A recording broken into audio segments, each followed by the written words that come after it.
नमस्कार साथियों, आज हम रासायनिक अभिक्रिया और समीकरण, इसके बाद अम्ल और क्षार, धातु और अधातु और कार्बन और उसके यौगिक, क्लास 10 के जो महत्वपूर्ण जो हमारे जो 4 केमिस्ट्री के जो पार्ट हैं उनके महत्वपूर्ण जो क्वेश्चन है और उनके आंसर आज के इस वीडियो में हम देंगे। तो देखिए, पहला प्रश्न है हमारा, अभिक्रिया 2Mg + O2 = 2 MgO में अभिकारक व उत्पाद कौन कौन है। तो देखिए, जो हमारे एरो के जो एक तरफ हैं, इधर वाले हैं क्रियाकारक यानी कि अभिकारक, तो इन्हें रिएक्टेंट कहते हैं, और एरो के इस तरफ हैं, इन्हें प्रोडक्ट कहते हैं। यानी कि रिएक्टेंट यानी कि अभिकारक, तो यानी कि रिएक्टेंट हमारे पास हैं कौन कौन है, वो है Mg और साथ ही साथ एक है ऑक्सीजन। तो ये दोनों हमारे रिएक्टेंट है। साथ ही साथ प्रोडक्ट की बात करें तो प्रोडक्ट है हमारे, वो है मैग्नीशियम ऑक्साइड। तो मैग्नीशियम ऑक्साइड क्या है, यहाँ पे प्रोडक्ट है। दूसरा क्वेश्चन है कैल्शियम कार्बोनेट का सूत्र है। तो देखिए, कैल्शियम कार्बोनेट का फॉर्मूला है CaCO3। कैल्शियम कार्बोनेट का फॉर्मूला है CaCO3। नेक्स्ट, द्रव्यमान संरक्षण का नियम लिखिए। तो बहुत ही महत्वपूर्ण नियम है। देखिए, द्रव्यमान संरक्षण का नियम क्या बताता है कि रासायनिक अभिक्रिया संतुलित होनी चाहिए। तो किसी भी रासायनिक अभिक्रिया में यानी कि रासायनिक अभिक्रिया में द्रव्यमान का न तो संरक्षण होता है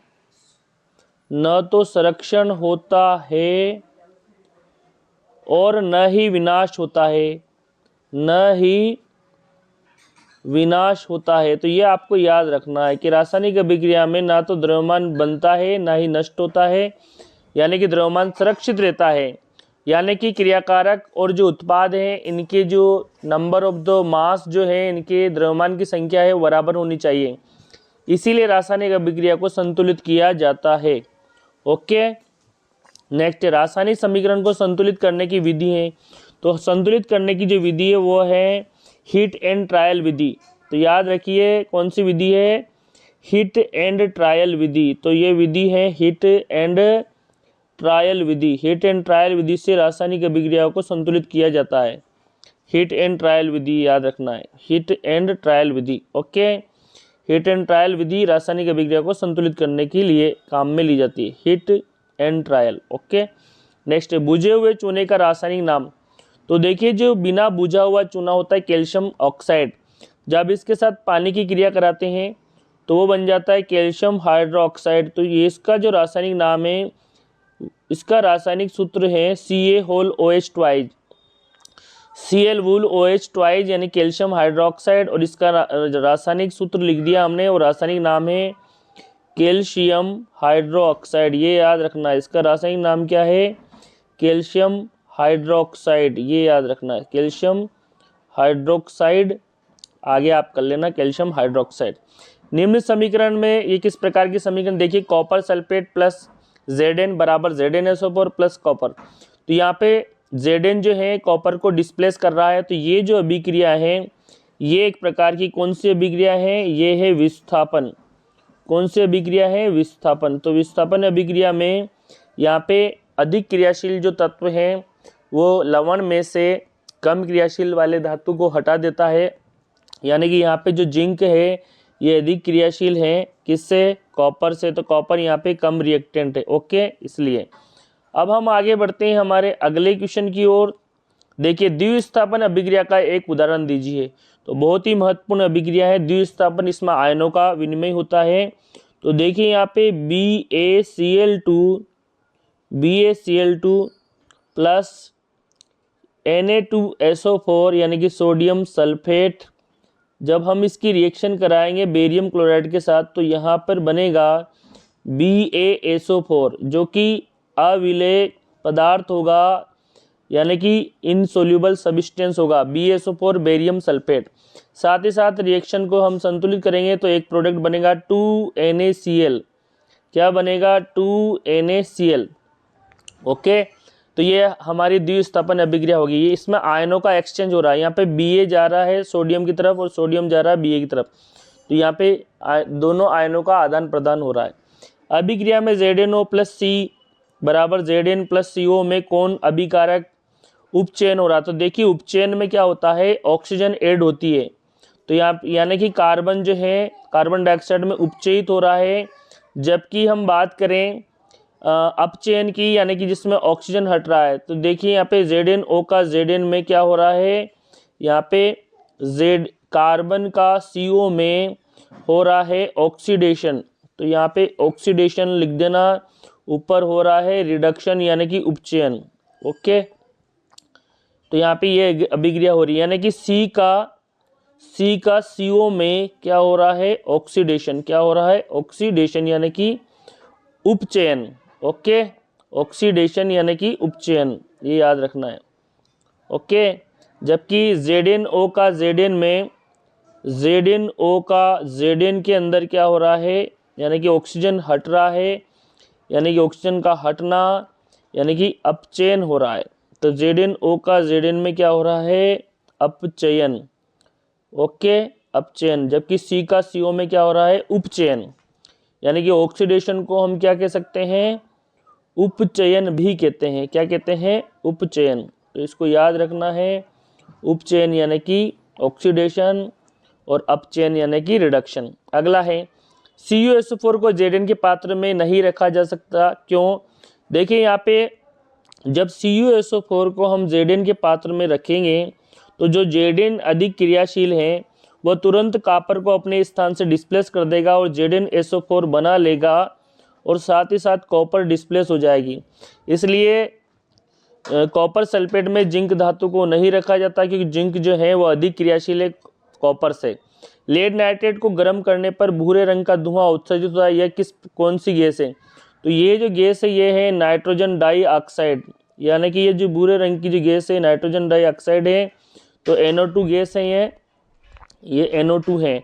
देखिए इसकी जो हम रिएक्शन अब देखते हैं, तो रिएक्शन ध्यान से देखिए, इसकी रिएक्शन यहाँ पे लेड नाइट्रेट जो है 2PbNO3, जब इसको हम गर्म करेंगे, तो लेड नाइट्रेट को जब गर्म करेंगे यानी कि इसको जब हीट देंगे तो ये बना लेगा 2PbO यानी कि लेड ऑक्साइड, प्लस यहाँ पे एक गैस निकलती है जिसकी हम बात कर रहे हैं जो कि भूरे रंग की होती है, नाइट्रोजन डाइऑक्साइड। साथ ही साथ यहाँ पे ऑक्सीजन भी रिमूवल होती है। तो ये जो भूरे रंग की जो गैस है जो कि नाइट्रोजन डाइऑक्साइड है, ये भूरे रंग की गैस उत्सर्जित होती है जब लेड नाइट्रेट को गर्म किया जाता है। तो दोस्तों वीडियो को शेयर करते रहिए, क्योंकि बहुत ही इंपॉर्टेंट आपके आज के जो क्वेश्चन होने वाले हैं सारे क्वेश्चन यहाँ पे कराने का प्रयास। संगमरमर का रासायनिक सूत्र है, तो देखिए संगमरमर का जो रासायनिक सूत्र है वो है CaCO3 यानी कि कैल्शियम कार्बोनेट, इसका रासायनिक नाम है। और दीवार पर सफ़ेदी करने पर चमक क्यों आ जाती है। तो देखिए दीवार पर सफ़ेदी करते हैं कैल्शियम हाइड्रोक्साइड की, जो कि होता है बुझा हुआ चूना। जब हम सफ़ेदी करते हैं तो वायुमंडल में होती कार्बन डाइऑक्साइड गैस, जब बुझे हुए चूने से कार्बन डाइऑक्साइड गैस क्रिया करती है तो नया पदार्थ बन जाता है, वो है कैल्शियम कार्बोनेट। तो यहाँ पे CO3 बन जाएगा, और वाटर जो है वो गैस की फॉर्म में वायुमंडल में उड़ जाती है, यानी कि वो इवेपोरेटेड हो जाती है। तो यहाँ पे CaCO3 के बनने के कारण यानी कि नया पदार्थ बन जाने के कारण दीवार पर जो है 1-2 दिन बाद सफ़ेदी आ जाती है। ऊष्माशोषी अभिक्रिया और ऊष्माक्षेपी में क्या अंतर है। तो देखिए ऊष्माशोषी जो है इसमें होता है ऊष्मा का अवशोषण। क्या होता है, ऊष्मा का अवशोषण, यानी कि ऊष्मा इसमें ग्रहण की जाती है, यानी कि जो अगर ये रिएक्शन हो रही है तो वो जो अभिक्रिया हो जाएगा उसमें ताप में कमी आ जाएगी, यानी कि टेम्परेचर कम हो जाएगा। ओके, और जब ऊष्माक्षेपी अभिक्रिया होती है तो इसमें ऊष्मा का त्याग होता है। क्या होता है, ऊष्मा का त्याग होता है। ऊष्मा ये त्यागती है यानी कि ऊष्मा रिलीज करती है, ऊष्मा छोड़ती है। जैसे हम शोषण, देखिए यहाँ पे अगली ही अभिक्रिया आ गई, शोषण एक ऊष्माक्षेपी अभिक्रिया है। क्योंकि शोषण के दौरान आपने देखा होगा जब बीज होते हैं गोदाम के अंदर तो वो शोषण प्रक्रिया करते हैं, यानी कि गोदाम के अंदर हीट रिलीज होती है। तो यहाँ पे ऊष्मा त्यागी जाती है शोषण के दौरान। आप सबने देखा होगा जब ज़्यादा व्यक्ति किसी कमरे में होते हैं तो वहाँ पे हीट रिलीज होती है, तो ऊष्मा त्यागी जाती है, इसलिए शोषण कह सकते हैं अपन कि ये भी एक प्रकार की ऊष्मा क्षेपीय अभिक्रिया है और श्वसन के दौरान ऊर्जा भी रिलीज होती है एटीपी की फॉर्म में, तो ऊर्जा निकलती है, तो इसलिए ऊष्मा क्षेपी अभिक्रिया है। फेरस सल्फेट में क्रिस्टल जल कितने अणु हैं? तो देखिए फेरस सल्फेट जो है इसका फॉर्मूला है Fe7H2O। तो यहाँ पे क्रिस्टलीकृत जो जल के अणु है वो है 7 जल के अणु हैं। ओके, तो ये जो 7 जल के अणु हैं ये है क्रिस्टलीकृत वाटर। ओके, तो आयरन सल्फेट यानी कि फेरस सल्फेट, इसमें क्रिस्टलीकृत जल के अणु है 7। ओके, ये आपको याद रखना है, क्रिस्टलीकृत जल के अणु है इसमें 7। नेक्स्ट जो रिएक्शन है हमारी वो है फोटोग्राफी में प्रयुक्त AgBr में किस प्रकार की अभिक्रिया होती है? तो देखिए इस रिएक्शन को आपको क्लियर करा देते हैं। फोटोग्राफी में 2AgBr यानी कि सिल्वर जो ब्रोमाइड होता है वो जब लाइट में उसको रखा जाता है, सनलाइट में HNU प्रकाश में, तो देखिए यहाँ पे सिल्वर अलग हो जाती है और जो कि सॉलिड की फॉर्म में होती है, प्लस एक गैस रिलीज होती है ब्रोमीन। तो आप इस रिएक्शन से देख सकते हैं ये किस प्रकार की अभिक्रिया है। तो ये वियोजन अभिक्रिया है और वियोजन में भी ये प्रकाशीय अपघटन अभिक्रिया है। ओके, यहाँ पे ब्रोमीन गैस रिलीज हो जाती है और सिल्वर अलग हो जाता है। विस्थापन अभिक्रिया में होता है, बहुत ही इंपॉर्टेंट, विस्थापन अभिक्रिया के अंदर जो अधिक क्रियाशील जो है वह कम क्रियाशील को हटाता है, यानी कि जो अ वाला जो आंसर है वो आपका करेक्ट आंसर है। नेक्स्ट है निम्न अभिक्रिया को संतुलित कर PQRS। तो ये जो रिएक्शन है इस रिएक्शन को जब हम संतुलित करेंगे तो देखिए यहाँ पे रिएक्शन आपके सामने कर ही देते हैं। 2Na क्योंकि प्रोडक्ट के अंदर 2 Na है तो यहाँ पे 2NaOH प्लस, देखिए SO4 प्रोडक्ट के अंदर एक ही है तो प्लस H2SO4 बराबर बनेगा Na2SO4 प्लस देखिए 2 OH और 2 H हैं तो इससे 2 जल के अणु बनेंगे। तो यहाँ पे आपकी रिएक्शन संतुलित हो चुकी है। तो यहाँ पे P बराबर होगा 2, P का मान जो होगा वो होगा 2। ओके, साथ ही साथ Q जो है उसका मान होगा 1, तो Q बराबर 1, और R जो है इसका मान भी होगा 1। तो यहाँ ऊपर लिख देता हूँ मैं R बराबर 1, और लास्ट में जो है S बराबर वो होगा 2, क्योंकि जल के अणु यहाँ पे 2 निकलते हैं। ओके, तो ये अभी मैग्नीशियम क्लोराइड का रासायनिक सूत्र लिखिए। तो देखिए MgCl2, मैग्नीशियम क्लोराइड का रासायनिक सूत्र क्या है? MgCl2। ओके, जल का मोलर द्रव्यमान, तो देखिए जल का जो फॉर्मूला है वो है H2O। क्या है? H2O। तो जो हाइड्रोजन का 1 मोल का है 1, तो 2 मोल है तो यहाँ पे 2, और ऑक्सीजन का होता है 16, तो टोटल जब हम जोड़ेंगे तो वो आ जाएगा 18, यानी कि जो हाइड्रोजन का जो मोलर द्रव्यमान है वो है 18 यूनिट। ओके, यानी कि 18 यूनिट है। नेक्स्ट क्वेश्चन हम चलते हैं, ये हमने कराई दिया है आपको, इसमें कोई दिक्कत ही नहीं है। नेक्स्ट संक्षारण किसे कहते हैं? तो देखिए धातु जब, यहाँ पे आपको परिभाषित कर देता हूँ, धातु जब ऑक्सीजन के साथ या अम्ल के साथ या जल की आर्द्रता के साथ, नमी के साथ क्रिया करते हैं तो नए पदार्थ बना लेते हैं, यानी कि उनके गुणों में परिवर्तन हो जाता है, इसे संक्षारण कहते हैं। तो देखिए संक्षारण की परिभाषा हम लिख देते हैं, धातुओं का वायु, ऑक्सीजन, जल व अम्ल के साथ क्रिया कर नए पदार्थ में बदलना ही संक्षारण है। यानी कि जो धातुएं जो हैं ये खराब हो जाती है तो इसे संक्षारण कहते हैं। जैसे चांदी का काली पड़ना, चांदी का काला पड़ना, काला होना, यानी कि जो सिल्वर हो इसके ऊपर सल्फाइड की परत जम जाती है। चांदी का काला पड़ना, लोहे पर जंग लगना, ये भी सब क्या है? संक्षारण के उदाहरण है। लोहे पे जंग लगना, साथ ही साथ जो है आपका तांबा जो है, तांबे के ऊपर भी हरे रंग की तह जम जाती है। तांबा पर हरे रंग की परत चढ़ना। तो ये सब संक्षारण के एग्जाम्पल है। ओके, किस घटना के कारण चांदी काली पड़ जाती है? तो अभी रिसेंटली आपको बता ही दिया, संक्षारण के कारण जो चांदी वो काली पड़ जाती है। तो संक्षारण यानी कि कोरोजन के कारण ओके कॉपर सल्फाइड बन जाता है, सिल्वर सल्फाइड बन जाता है। यहाँ पे चांदी जो है सिल्वर सल्फाइड यानी कि सिल्वर सल्फाइड बन जाती है, इसलिए काली पड़ जाती है। तांबे के ऊपर हरापन कौन सी प्रक्रिया के कारण दिखाई देता है? तो ये भी संक्षारण के कारण हरा, अभी रिसेंटली आपको बता दिया, संक्षारण के कारण ही घटनाएं होती है। अभी निश्चित अवधि के पश्चात तेली पदार्थ जो स्वाद क्यों बदल जाते हैं? तो देखिए ये होती है विकृत गंधिता। विकृत गंधिता में भी ऑक्सीडेशन होता है, यानी कि ऑक्सीजन के साथ जो हमारे तेली जो पदार्थ है वो क्रिया कर लेते हैं और उनकी जो रंग गंध और स्वाद में बदलाव आ जाता है। इसको विकृत गंधिता यानी कि इसको रैंसिडिटी कहते हैं। सीलबद्ध चिप्स की थैली में कौन सी गैस भरी जाती है? तो इसके अंदर नाइट्रोजन गैस भरी जाती है। कौन सी गैस? नाइट्रोजन गैस, यानी कि नाइट्रोजन गैस अक्रिय गैस है, यानी कि ये विकृत गंधिता से चिप्स वगैरह हमारे जो तेली पदार्थ है उनको बचाती है। तो नाइट्रोजन गैस भरी जाती है क्योंकि अक्रिय गैस है। नेक्स्ट है हमारे क्वेश्चन उपचयन और अपचयन अभिक्रिया। तो देखिए उपचयन जो अभिक्रिया होती है इसमें ऑक्सीजन का ऐड होता है और अपचयन अभिक्रिया में ऑक्सीजन का ऐड की जगह हाइड्रोजन का ऐड होता है।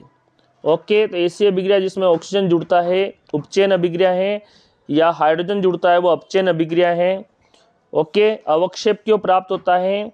यानी कि जब कोई भी रासायनिक अभिक्रिया में अविलेय पदार्थ बनता है, अविलेय पदार्थ बनता है, तो अविलेय पदार्थ ही क्या कहलाता है? अवक्षेप कहलाता है। जैसे बेरियम सल्फेट जो है एक प्रकार का अवक्षेप है, जब हमने अभी रिएक्शन बताई थी आपको उसमें। निम्न अभिक्रिया को संतुलित कीजिए। तो देखिए यहाँ पे BaCl2 प्लस H2SO4, यहाँ पे BaSO4। तो यहाँ पे अभिक्रिया को जब हम संतुलित करेंगे तो BaCl2 प्लस H2SO4 बराबर बनेगा यहाँ पे BaSO4 प्लस यहाँ पे 2H और 2 हाइड्रोजन है, तो यहाँ पे बन जाएगा 2HCl। तो यहाँ पे रासायनिक अभिक्रिया संतुलित हो गई। लास्ट फाइनल में 2HCl आएगा, यहाँ पे फाइनल में 2HCl कर लेना, तो अभिक्रिया आपकी हो गई बैलेंस। नेक्स्ट जो है हमारा पोटेशियम का प्रतीक है। तो पोटेशियम का प्रतीक है K और इसका एटॉमिक नंबर है 19। जल का रासायनिक सूत्र लिखिए, तो बहुत ही इंपॉर्टेंट क्वेश्चन है। जल का रासायनिक सूत्र है H2O। तो वाटर का जो फॉर्मूला है वो H2SO4। तो ऊपर वाली अभिक्रिया में आपको HCl के स्थान पर आगे 2 कर देना है, तो आपकी रिएक्शन बैलेंस हो गई।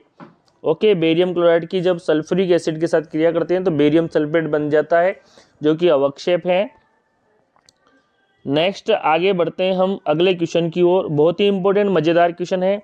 नींबू में कौन सा अम्ल होता है? तो देखिए नींबू के अंदर सिट्रिक अम्ल होता है, टार्ट्रिक अम्ल इमली में होता है, हाइड्रोक्लोरिक अम्ल हमारे स्टोमच में रिलीज होता है और लैक्टिक अम्ल दही के अंदर होता है। अम्ल व क्षार में अंतर बताइए। बहुत ही इंपॉर्टेंट क्वेश्चन है, इसको हम अलग ले लेते हैं। एक तरफ हम कर देते हैं अम्ल और एक तरफ लिख देते हैं क्षार। तो अम्ल और क्षार में क्या अंतर है? बहुत ही इंपॉर्टेंट है। अम्ल जो होते हैं वो स्वाद में खट्टे होते हैं, अम्ल जो होते हैं वो स्वाद में खट्टे होते हैं, और जो क्षार जो होते हैं वो स्वाद में कड़वे होते हैं, यानी कि स्वाद में ये कड़वे होते हैं। अम्ल जो होते हैं ये नीले लिटमस पत्र को, नीले जो लिटमस पत्र हैं इनको, नीले लिटमस को ये लाल रंग में बदल देते हैं, नीले लिटमस पत्र को ये लाल रंग में बदल देते हैं। जबकि क्षार जो होते हैं वो लाल लिटमस पेपर को वो नीले रंग में बदल देते हैं। ओके, साथ ही साथ फाइनल जो है अम्ल जो हैं वो H+ आयन देते हैं, जबकि क्षार जो होते हैं वो OH- आयन देते हैं। तो ये इनकी विशेषता है। 3 आपकी इसमें बता दिए मैंने। पहला है अम्ल स्वाद में खट्टे होते हैं, नीले लिटमस पेपर को लाल रंग में बदल देते हैं और हाइड्रोजन आयन देते हैं। साथ ही साथ क्षार जो होते हैं स्वाद में कड़वे होते हैं और ये लाल लिटमस पेपर को नीले रंग में बदल देते हैं, और ये OH- यानी कि हाइड्रोक्साइड आयन देते हैं। ओके, तो ये अम्ल और क्षार के ये हैं, इनके आंसर आपको बता ही दिया मैंने। इधर हमारे पाचन तंत्र में आवश्यक है कौन सा अम्ल? तो हाइड्रोक्लोरिक अम्ल यानी कि HCl हम रिलीज करता है। हाइड्रोनियम आयन का फॉर्मूला है H3O+, ये हाइड्रोनियम आयन का फॉर्मूला। हाइड्रोजन आयन की सांद्रता व पीएच के मध्य क्या संबंध है? तो देखिए हाइड्रोजन आयन की सांद्रता और पीएच, तो ये है पीएच जो बराबर होता है माइनस लॉगरिथम और H+ आयन, ये आपको याद रखना है, ये है होता है पीएच। तो देखिए यहाँ पे इसको आगे क्लियर कर देते हैं हम। देखिए पीएच बराबर होता है माइनस नेगेटिव लॉगरिथम का जो वैल्यू है H+ आयन, यानी कि H+ आयनों का ऋणात्मक लघु गुणक को पीएच कहते हैं। और देखिए H+ आयन जो है अगर ज़्यादा होंगे तो जो पीएच जो है वो कम होगा 7 से, और वो जो होगा वो होगा अम्लीय। ओके, और जब अगर हाइड्रोजन आयन जितने कम होंगे तो वो जो होगा उसका पीएच वैल्यू होगा अधिक होगा, किससे? 7 से, तो वो पदार्थ होगा क्षारीय। और जब H+ और OH- आयन बराबर होंगे तब जो है वो जो पदार्थ होगा उसका पीएच जो मान होगा वो होगा 7, और वो होगा उदासीन। तो उदासीन कब होगा? जब हाइड्रोजन आयन और हाइड्रोक्साइड आयन की वैल्यू बराबर होगी तब। ओके, तो यहाँ पे हमने सारे क्वेश्चन आपके करवा दिए हैं। अब हम आगे बढ़ते हैं नेक्स्ट क्वेश्चन की ओर। ताजमहल के संगमरमर का रंग पीला क्यों पड़ रहा है? तो बहुत ही इंपॉर्टेंट क्वेश्चन है। अम्ल वर्षा के कारण, तो एसिड रेन जो है, जब सल्फर के ऑक्साइड, नाइट्रोजन के ऑक्साइड जब प्रदूषण होता है तो ये जो ऑक्साइड हैं ये वायुमंडल में जाते हैं, और अम्लीय ऑक्साइड होते हैं क्योंकि अधातु के ऑक्साइड होते हैं। जब ये वर्षा के साथ जब जाते हैं, मिल जाते हैं, तो जो जल है, जो बारिश का जो पानी है उसका पीएच 5.5 से भी कम हो जाता है, तो इसको हम अम्ल वर्षा कहते हैं। तो अम्लीय वर्षा क्यों होती है? यानी कि अम्लीय वर्षा का प्रमुख कारण है, यानी कि अधातु के ऑक्साइड, यानी कि अधातु जैसे सल्फर के ऑक्साइड, ये ऑक्साइड हैं, यानी कि अधातु के जो ऑक्साइड हैं, अधातु के जो ऑक्साइड जो हैं, जब ये जल के साथ, वर्षा जल के साथ जब मिलते हैं तो ये बना लेते हैं, अम्ल बना लेते हैं। और ये जो अम्ल है जब ज़मीन पे गिरेगा बारिश की फॉर्म में, तो इसका जो पीएच जो है, यानी कि इसकी पीएच वैल्यूज़ 5.5 से भी कम हो जाती है। जब इसकी पीएच वैल्यू 5.5 से कम हो जाती है तो इसे हम कहते हैं अम्ल वर्षा। तो अम्ल वर्षा इसीलिए होती है जब हमारे जो ऑटोमोबाइल है, व्हीकल है, इनसे निकलने वाले जो धुआं है, यानी कि जो प्रदूषण से जो निकलने वाला धुआं है, जब ये वर्षा जल के साथ क्रिया करता है तो इसे हम, इस प्रकार की जल को हम कहते हैं अम्ल वर्षा, यानी कि एसिड रेन या किलर रेन। पीएच स्केल को बनाइए तो पीएच स्केल सामान्य है, बीच में इसका पीएच 7 होता है, ऊपर 14 होता है और नीचे 0 होता है। इधर H+ आयन अधिक है, उधर OH- अधिक है। इधर H+ आयन कम है, उधर है अम्लीय, यानी कि वो एसिडिटी को बताता है, एसिड को बताता है। ओके, उदासीन विलयन का पीएच ये जो 7 है ये उदासीन है, यानी कि H+ और OH- आयन यहाँ बराबर हैं, तो यहाँ पे उदासीन विलयन का पीएच 7 है। दांत के ऊपरी आवरण का नाम है, तो इसका नाम है कैल्शियम, बहुत इंपॉर्टेंट नाम है, ये याद रखना, calcium hydroxy, calcium hydroxy petite. जो हमारे दांत का जो ऊपर का जो आवरण है वो बना होता है कैल्शियम हाइड्रोक्सी पेटाइट, इसका बना होता है। और दांत का जो इनेमल जो होता है वो बहुत ही मजबूत पार्ट है हमारे शरीर का, यानी कि हमारी बॉडी का सबसे मजबूत पार्ट है। नेक्स्ट जो है हमारे क्वेश्चन, आगे बढ़ते हैं। क्षारक विलयन में पीएच, देखिए क्षारक विलयन में उत्पन्न होता है, तो क्षारक विलयन वो OH- आयन देता है। क्षारक किसे कहते हैं? तो देखिए क्षारक वे क्षार जो जल में विलय होते हैं। ओके, वे क्षार जो जल में विलय होते हैं उन्हें कहते हैं हम क्षारक कहते हैं। ओके, क्या कहते हैं उन्हें? क्षारक। और क्षारक जो होते हैं, जैसे कोई एक उदाहरण, तो यहाँ पे पोटेशियम हाइड्रोक्साइड प्लस NaOH, ये दोनों ही जल में विलय क्षारक हैं, तो यहाँ पे याद रखना है जल में विलय क्षारक। ओके, जल में विलय होने वाले क्षार क्षारक कहलाते हैं, एल्कली कहते हैं इनको इंग्लिश में। अम्ल का जलीय विलयन विद्युत का चलन क्यों करता है? तो ये आयनों के कारण, किसके कारण?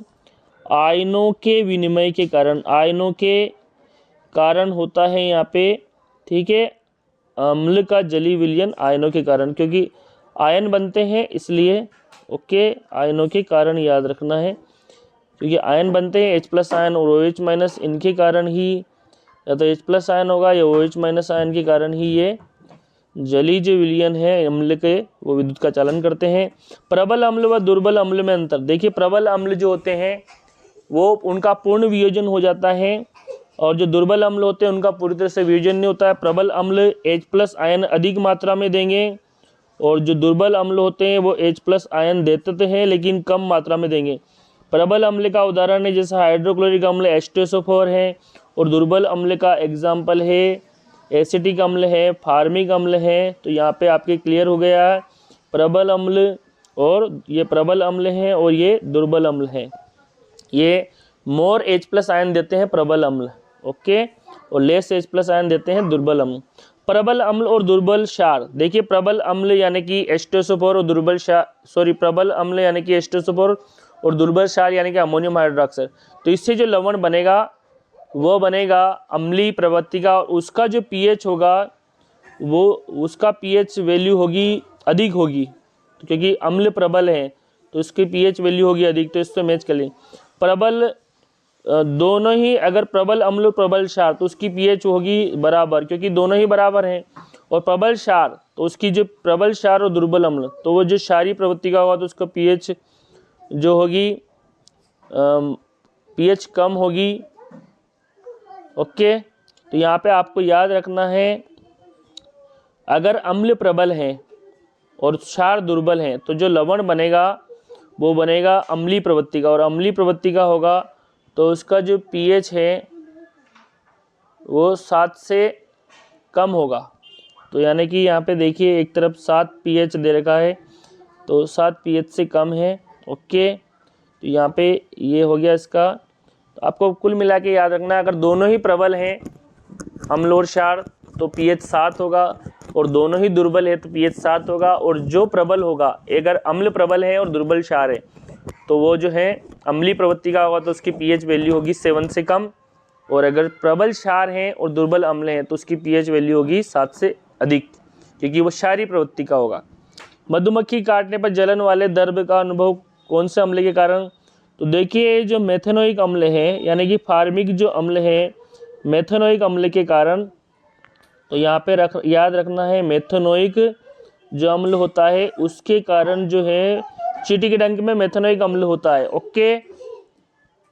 देखिए नेक्स्ट क्वेश्चन है, बेकिंग सोडा का रासायनिक सूत्र है।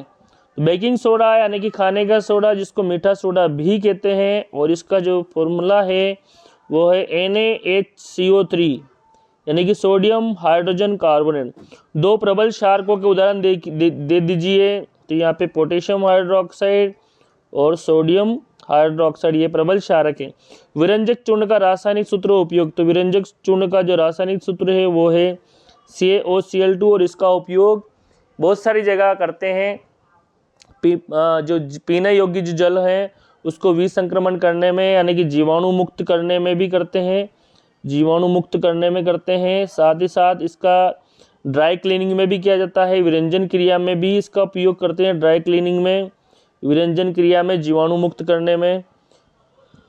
नेक्स्ट जो है वो है अम्ल, सांद्र अम्ल में जल मिलाते हैं तो मिश्रण बाहर क्यों आ जाता है? क्योंकि यहाँ पे बहुत ही ज़्यादा एक्सोथर्मिक रिएक्शन होती है, ऊष्माक्षेपीय अभिक्रिया होती है। दूध से दही जमने पर pH के मान में क्या परिवर्तन होगा? तो दूध से जब दही बनेगा यानी कि अम्ल जो बन जाएगा, यानी कि जो लैक्टिक एसिड बन जाएगा, तो यहाँ पे जो pH जो वैल्यू है वो घटेगी, यानी कि जो pH है वो 7 से कम हो जाएगा, यानी कि जो अम्लीय गुण बढ़ जाएंगे, pH वैल्यू घट जाएगी। क्लोर क्षार प्रक्रिया की व्याख्या कीजिए। तो देखिए जो NaCl जो है, NaCl, इसमें जब हम वाटर मिलाते हैं, ओके, तो यहाँ पे जब हम NaCl में वाटर मिलाते हैं तो यहाँ बन जाता है हमारा NaOH। क्या बन जाता है? NaOH। इसको अपन क्लियर कर देते हैं एक बार। NaOH बन जाता है, साथ ही साथ एक गैस निकलती है वो होती है क्लोरीन, और एक और गैस निकलती है वो होती है हाइड्रोजन। तो देखिए यहाँ पे एक निकलता है क्लोरीन और एक होती है क्लोरीन जो गैस है ये प्राप्त होती है हमें एनोड पर, और हाइड्रोजन जो प्राप्त होती है वो प्राप्त होती है कैथोड पर। ये इसका अभिक्रिया को क्लोर क्षार अभिक्रिया कहते हैं क्योंकि इसमें क्लोरीन और एल्कली यानी कि क्षारक प्राप्त होता है। ओके, क्षारक यानी कि NaOH जो कि क्षार है। जल की स्थायी कठोरता हटाने के लिए काम में आने वाले यौगिक, जल की स्थायी कठोरता हटाने के लिए हम काम में लेते हैं Na2CO3 यानी कि सोडियम कार्बोनेट, तो इसको काम में लेते हैं और इसका सूत्र भी मैंने यहाँ लिख ही दिया। कॉपर सल्फेट का रासायनिक सूत्र क्या है, बहुत ही इंपॉर्टेंट फॉर्मूला है कॉपर सल्फेट का, CuSO4.5H2O। यहाँ पे क्रिस्टलीकृत जल के अणु है 5। ओके, तो याद रखना है क्रिस्टलीकृत जल के अणु है 5। ओके, तो CuSO4.5H2O ये है कॉपर सल्फेट यानी कि नीला तोता यानी कि ब्लू विट्रोल का फॉर्मूला। नेक्स्ट है प्लास्टर ऑफ पेरिस की जल के साथ अभिक्रिया से रासायनिक समीकरण लिखिए। तो देखिए प्लास्टर ऑफ पेरिस की जब हम जल के साथ क्रिया करते हैं तो बन जाता है जिप्सम।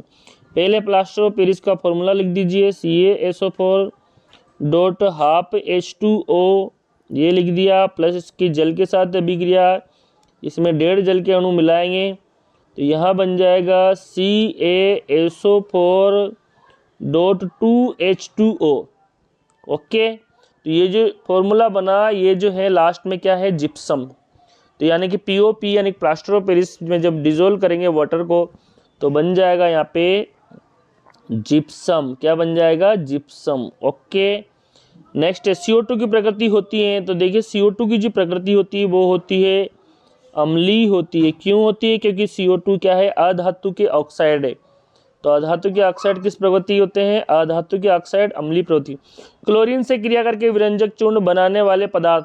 तो देखिए विरंजक चूर्ण कैल्शियम हाइड्रोक्साइड जो है, जब इसकी हम क्लोरीन के साथ क्रिया कराते हैं, कैल्शियम हाइड्रोक्साइड की जब क्लोरीन के साथ क्रिया कराते हैं तो बन जाता है, कैल्शियम हाइड्रोक्साइड की जब क्लोरीन के साथ क्रिया कराते हैं तो बन जाएगा विरंजक चूर्ण यानी कि CaOCl2 प्लस में वाटर अलग हो जाता है। तो ये जो है इसको ब्लीचिंग पाउडर कहते हैं यानी कि विरंजक चूर्ण कहते हैं, CaOCl2 ब्लीचिंग पाउडर विरंजक चूर्ण।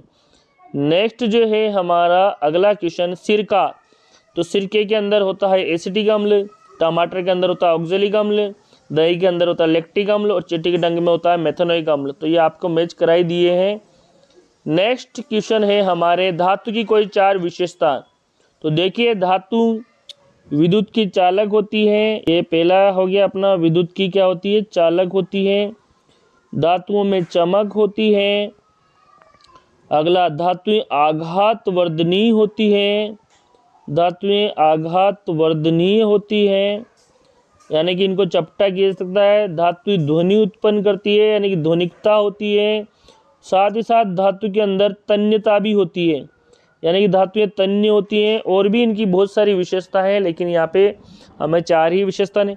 PVC का पूरा नाम क्या है, तो PVC का पूरा नाम है पॉलीवाइनिल क्लोराइड। पॉलीवाइनिल क्लोराइड ये PVC का पूरा नाम है, पॉलीवाइनिल क्लोराइड।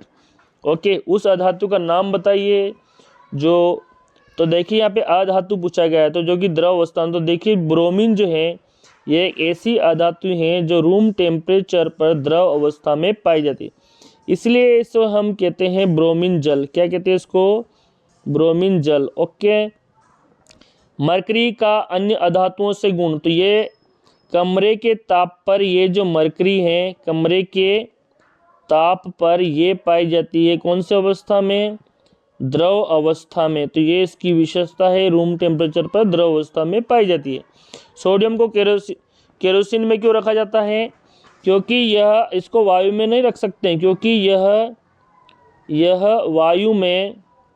वायु में ऑक्सीजन के साथ तुरंत क्रिया करके ऑक्सीजन से क्रिया कर जलने लग जाती है, क्रिया कर आग पकड़ लेती है, इसलिए। ओके, क्रिया करके तुरंत ही आग पकड़ लेती है इसलिए, यानी कि ऑक्साइड बना लेती है और जलने लग जाती है, इसलिए सोडियम को हम रखते हैं केरोसिन में, जबकि फास्फोरस को पानी में रखा जाता है। ये भी याद रखना है आपको। नेक्स्ट है एक्वा रेजिया का अनुपात है। तो एक्वारेजिया जिसको अम्लराज भी कहते हैं, इसमें होता है HCl और एक होता है HNO3। दोनों ही होते हैं सांद्र, दोनों ही क्या होते हैं, सांद्र होते हैं, ये याद रखना है, दोनों ही होते हैं सांद्र। और इनका अनुपात रखा जाता है 3:1। किस अनुपात में? 3:1 में रखा जाता है इनको। गहनों की सफाई करने बहाने कौन सा मिश्रण लेके आते हैं? तो ये लेके आते हैं एक्वारेजिया यानी कि अम्लराज। क्या लेके आते हैं? अम्लराज, जो कि HCl और HNO3 का 3:1 का मिश्रण होता है। धातु किसे कहते हैं? तो धातुएं वे तत्व जो ठोस होते हैं, विद्युत के चालक होते हैं, विद्युत के क्या होते हैं? चालक होते हैं, ध्वनि उत्पन्न करते हैं और चमक होती है इनकी, साथ ही साथ आघात वर्धनीय होते हैं। ये सब इनकी विशेषताएं धातु कहलाते हैं। समस्थानी किसे कहते हैं? तो वे तत्व जिनके परमाणु क्रमांक तो समान होते हैं, परमाणु क्रमांक तो समान होते हैं,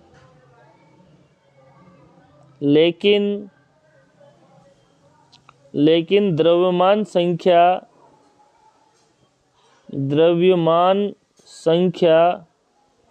भिन्न होती है। द्रव्यमान संख्या इनकी क्या होती है? भिन्न होती है। इन्हें क्या कहते हैं अपन? इन्हें कहते हैं आइसोटोप यानी कि समस्थानिक। तो ये तत्व जिनके परमाणु क्रमांक तो समान होते हैं लेकिन द्रव्यमान संख्या अलग अलग होती है, जैसे क्लोरीन के 2 समस्थानिक है, Cl35 और Cl37। इस तरह से कार्बन के भी 2 समस्थानिक है, यानी कार्बन 12 और कार्बन 14। दोनों के एटॉमिक नंबर 6 हैं लेकिन द्रव्यमान संख्या अलग अलग है।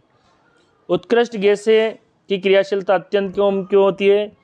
क्योंकि कारण है इनका, क्योंकि इनके अष्टक पूर्ण होते हैं। बाह्यतम कोश में जो 8 इलेक्ट्रॉन होते हैं अष्टक पूर्ण होते हैं, इसलिए ये क्रिया ही नहीं करते हैं। दूसरी बात, इनकी आयनन ऊर्जा है, आयनन पोटेंशियल ऊर्जा भी बहुत ज़्यादा होती है इलेक्ट्रॉन को बाहर हटाने के लिए। तो ये भी है इनकी महत्वपूर्ण प्रॉब्लम्स। आयनिक यौगिक में पाए जाने वाले बंध, तो इनके अंदर पाए जाते हैं आयनिक बंध। आयनिक बंध यानी कि 2 आयनों के बीच में पाए जाने वाले, इसको वैद्युतिकी बल भी कहते हैं, यानी कि धनायन और ऋणायन के बीच में जो बॉन्ड होंगे, तो इसलिए इसको प्रबल आयनिक बॉन्ड होते हैं इनके बीच में। आयनिक यौगिक का गलनांक क्वथनांक उच्च क्यों होता है? कि प्रबल बॉन्ड के कारण। इस बॉन्ड को तोड़ने के लिए बहुत ही ज़्यादा में ऊर्जा चाहिए, तो प्रबल आयनिक बंध जो होते हैं इनको तोड़ने के लिए क्या चाहिए? अधिक ऊर्जा चाहिए। अधिक ऊर्जा के लिए, और इतनी ऊर्जा मिल नहीं पाती है, इसलिए इनको तोड़ना आसान नहीं होता, इसलिए इनके गलनांक क्वथनांक अत्यधिक होते हैं। सोडियम व मैग्नीशियम के लिए इलेक्ट्रॉन बिंदु, तो देखिए जो सोडियम जो है इसका जो इलेक्ट्रॉनिक विन्यास की हम बात करते हैं 2, 8 और 1 है, तो इसके आउटर मोस्ट शेल में एक ही इलेक्ट्रॉन है, तो यानी कि आउटर मोस्ट के इलेक्ट्रॉन ही हम लिखते हैं। तो ये हो गया सोडियम का। दूसरा जो है हमारा वो है मैग्नीशियम। तो मैग्नीशियम जो है इसका एटॉमिक नंबर है 12, तो पहले वाले शेल में 2 इलेक्ट्रॉन, दूसरे वाले में 8, तीसरे वाले में 2। तो यहाँ पे इस पे जो आउटर मोस्ट शेल में इलेक्ट्रॉन होंगे 2, तो ये इसकी इलेक्ट्रॉन डॉट स्ट्रक्चर हो गई।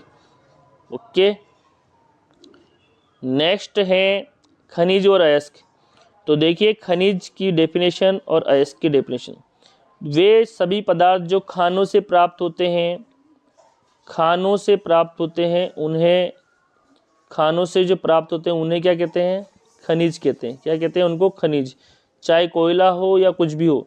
और अयस्क किसे कहेंगे? यानी कि जो भी खनिज है, उन खनिज के अंदर कोई अगर धातु है, खनिज में कोई भी अगर धातु है तो वो क्या कहलाएगा? अयस्क कहलाएगा। यह याद रखना।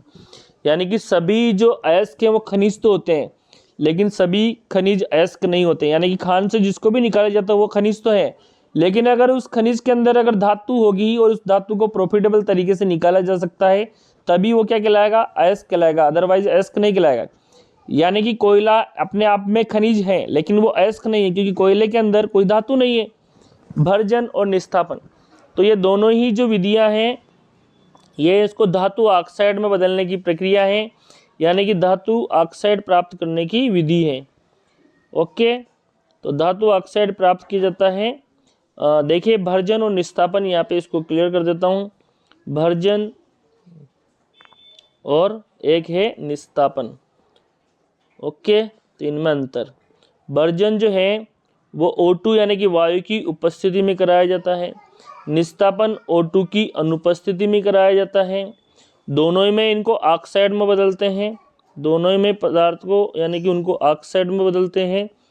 साथ ही साथ अंतर पूछा गया है। भर्जन जो कराते हैं वो कराते हैं सल्फाइड अयस्क का कराते हैं भर्जन, और निस्तापन जो कराते हैं वो कराते हैं कार्बोनेट अयस्क का कराते हैं। ठीक है, और दोनों में हम इनको क्या करते हैं, हीट देते हैं, गर्म करते हैं। जैसे जिंक सल्फाइड है, इसको O2 की उपस्थिति में इसको बदल दिया जाता है जिंक ऑक्साइड में ZnO में, और सल्फर डाइऑक्साइड अलग हो जाती है। और इसी तरह से कार्बोनेट गैस के हैं, जैसे कैल्शियम कार्बोनेट है या जिंक कार्बोनेट है, तो इन पे हम वायु की अनुपस्थिति में कराते हैं इनको। ओके, निस्तापन को, ये इनमें अंतर है। ठीक है, नेक्स्ट है उधर में जलन होने पर एंटा एसिड का उपयोग। क्योंकि जलन होगी तो उसके साथ है एसिड यानी हाइड्रोक्लोरिक एसिड, और एंटा एसिड जो है उसमें है मिल्क ऑफ मैग्नीशिया यानी कि मैग्नीशियम हाइड्रोक्साइड। तो जब एसिड बेस के साथ क्रिया करता है तो वो बना लेगा साल्ट बना लेगा, यानी कि जो बना लेगा न्यूट्रल बना लेगा, साथ ही साथ वाटर अलग हो जाएगा। तो जब वाटर अलग हो जाएगा तो यानी कि यहाँ पे बन जाएगा न्यूट्रलाइजेशन रिएक्शन हो जाएगी, इसलिए जो जलन है वो दूर हो जाएगी। दो धातु के नाम बताइए जो प्रकृति में मुक्त अवस्था में पाए जाते हैं। तो यानी कि जो सिल्वर यानी कि चांदी और गोल्ड यानी कि सोना, ये मुक्त अवस्था में पाए जाते हैं। यानी कि चांदी और सोना प्रकृति में मुक्त अवस्था में पाई जाने वाली धातु हैं, क्योंकि अत्यधिक अक्रियाशील हैं। उस यौगिक का नाम बताइए जो चांदी को कालापन प्रदान करता है। तो चांदी को जो कालापन देता है वो है सिल्वर सल्फाइड यानी कि Ag2S। ओके, सिल्वर सल्फाइड बन जाता है, यानी कि सल्फर के साथ क्रिया हो जाती है तो सिल्वर सल्फाइड बन जाता है, Ag2S बन जाता है, चांदी काली पड़ जाती है। कापर के संचरण को समझाइए। तो देखिए कापर जो है, ये कापर जो है ऑक्सीजन के साथ क्रिया करके कॉपर ऑक्साइड बना लेता है, और कापर सल्फाइड भी बना लेता है ये, तो इसलिए इसके ऊपर हरे रंग की तह जमा हो जाती है। नेक्स्ट जो है हमारे क्वेश्चन है वो है यशद लेपन। तो यशद लेपन किसे कहते हैं? तो देखिए लोहे पर जस्ते यानी कि जिंक, जस्ते की परत चढ़ाना क्या कहलाता है? यशद लेपन यानी कि गैल्वेनाइजेशन भी कहते हैं इसको। ओके, स्टेनलेस इस्पात। तो देखिए स्टेनलेस इस्पात जो है निकल और क्रोमियम, जो निकल और क्रोमियम जो है उसको हम आयरन के साथ जब मिलाते हैं तो स्टेनलेस इस्पात बनता है। तो यानी कि आयरन प्लस नाइक्रोम यानी कि निकल प्लस क्रोमियम, तो इससे बन जाता है स्टेनलेस इस्पात। ओके, ओलंपिक खेलों में प्रदान किया जाने वाला जो कांसा है, जो है कांसा, देखिए यहाँ पे ब्रॉन्ज। ओके, जो कांसा है वो कौन सी धातु का? तो देखिए कांसा यानी कि कॉपर प्लस टीन, इनसे बनता है कांसा। कॉपर प्लस टीन यानी कि तांबा और टीन, तांबा और टीन से क्या बनेगा? तांबा प्लस टीन से बन जाएगा कांसा। और ठीक है, नेक्स्ट जो है अगर कॉपर के साथ जस्ता मिलाते हैं तो बन जाता है पीतल यानी कि ब्रॉस बन जाता है। अमलगम जैसे धातु के साथ अगर पारा है तो वो है अमलगम। पीतल यानी कि अभी रिसेंटली बताया कॉपर के साथ जस्ता।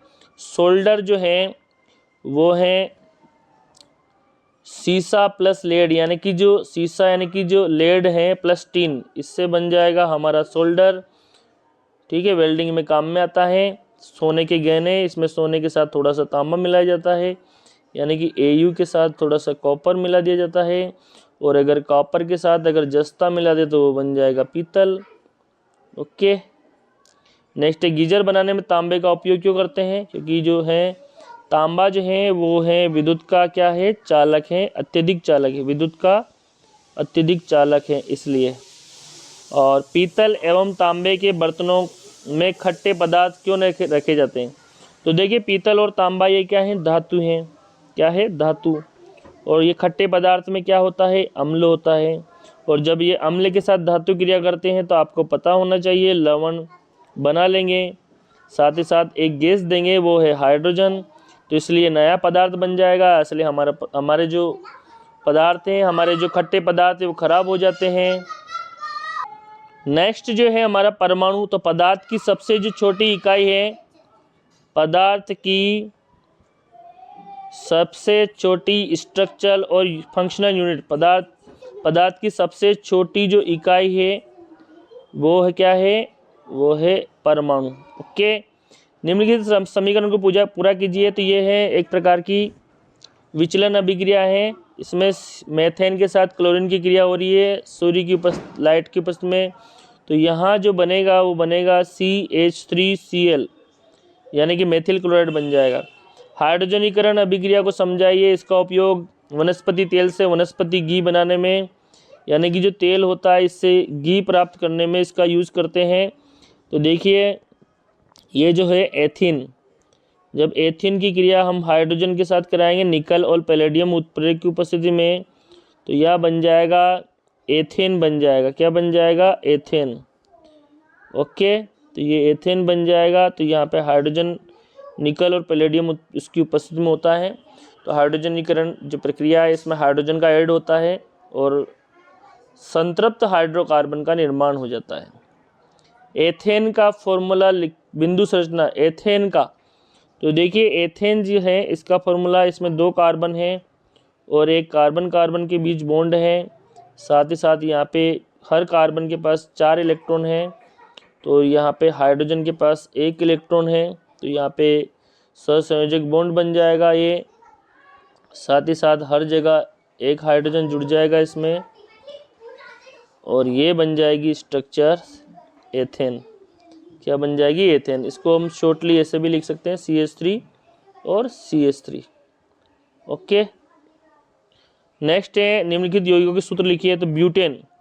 तो देखिए ब्यूटेन का जो फॉर्मूला है वो होगा, इसमें 4 कार्बन और हाइड्रोजन की संख्या है, इसका डबल करके 2 जोड़ दीजिए। तो CnH2n+2 ये वाला फॉर्मूला इस पर लागू होगा। ओके, और एथेनॉल का फॉर्मूला है C2H5 और OH, ये एथेनॉल का फॉर्मूला है। नेक्स्ट जो है हमारे फाइनल क्वेश्चन की ओर हम चल रहे हैं। कार्बनिक यौगिकों में त्रिबॉन्ड, तो ट्रिपल बॉन्ड के लिए आइन, सिंगल बॉन्ड के लिए एन, डबल बॉन्ड के लिए इन और ट्रिपल बॉन्ड के लिए आइन। रसोई घर के सिलेंडर में कौन सी गैस भरी हुई है, एलपीजी यानी कि लिक्विफाइड पेट्रोलियम गैस, द्रवित पेट्रोलियम गैस भी कहते हैं, इसको याद रखना है, द्रवित पेट्रोलियम गैस। ओके, एलपीजी ये ब्यूटेन और प्रोपेन का मिश्रण होती है। एथेनॉल का औषधि महत्व, जैसे एथेनॉल का उपयोग हम एथेनॉल विलायक के रूप में भी काम में लेते हैं। इसके साथ जब आयोडीन मिला दिया जाता है तो ये बन जाएगा टिक्चर आयोडीन। क्या बन जाएगा, टिक्चर आयोडीन। तो ये इसका महत्व हो गया टिक्चर आयोडीन बनाने में, इसका इम्पोर्टेंस है टिक्चर आयोडीन में। ओके, एस्ट्रीकरण अभिक्रिया लिखिए। तो देखिए एस्ट्रीकरण अभिक्रिया, जब एथेनॉल की क्रिया एसिड के साथ कराई जाती है, एसिटिक एसिड के साथ, तो यहाँ बन जाएगा एस्टर बन जाएगा CH3COO2H5 प्लस वाटर अलग हो जाता है यहाँ पे, तो ये एस्टर बन जाता है, एथिल एसीटेट बन जाता है। तो ये एस्ट्रीकरण अभिक्रिया है। ये H+ आयन की उपस्थिति में होती है, यानी कि अम्लीय माध्यम। कार्बन और उसके यौगिक का उपयोग ईंधन में, क्योंकि इनका क्या होता है, दहन होता है। ओके, IUPAC का पूरा नाम है international union pure applied chemistry. ये याद रखना है, इंटरनेशनल